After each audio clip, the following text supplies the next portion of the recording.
षष्ठ दिवस रे जय हनुमान सेवक संघर रामचरित्र मानस केन्द्रापड़ा जिला मार्साघाई ब्लॉक बछराई पंचायत अंतर्गत पेंठ ग्रामर जय हनुमान सेवक संघ आनुकूल्य रे रामचरित्र मानसर षष्ठ दिवस कार्यक्रम अनुष्ठित हो जाइछि। एही कार्यक्रम रे मुख्य अतिथि भाव में पूर्वतन मंत्री तथा वरिष्ठ नेता श्रीयुक्त विजय महापात्र पाटपुरा जोग देथिले। प्रवचन कार्यक्रम रे अध्यापक अरुण कुमार पंडा तितोर्लो आदि कवि सरलदास महाविद्यालय राजनीति विज्ञान प्रवचन रखिथिले। आलोचनार विषय वस्तु थिला सीता चोरी, सबरी उपाख्यान, अरण्य कांड, किष्किंध्या कांड आदि आलोचनार विषय वस्तु थिला। एही कार्यक्रम रे रामायण पंडित अभय कुमार दास बुल्लू नना व्यास भाव में मंच उपस्थित थिले। श्री बलदेव महापात्र हारमोनियम रे श्री दीपक साहू तबला वादन रे सहयोग करथिले।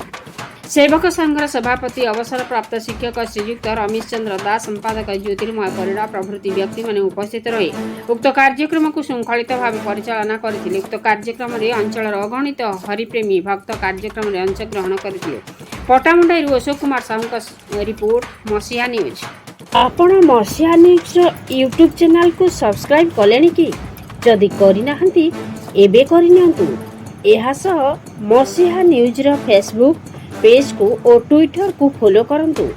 तासह मसीहा न्यूज रो ऐप आसी गलानी, निज मोबाइल रो प्ले स्टोर रो डाउनलोड करनियंतु। जय जगन्नाथ। गोटे जुग परे कृष्ण रूपे आसी मोहि अर्जुन जे तुही सब नीति कृष्ण करिबी मो दिव्य चतुरे ईश्वर देखी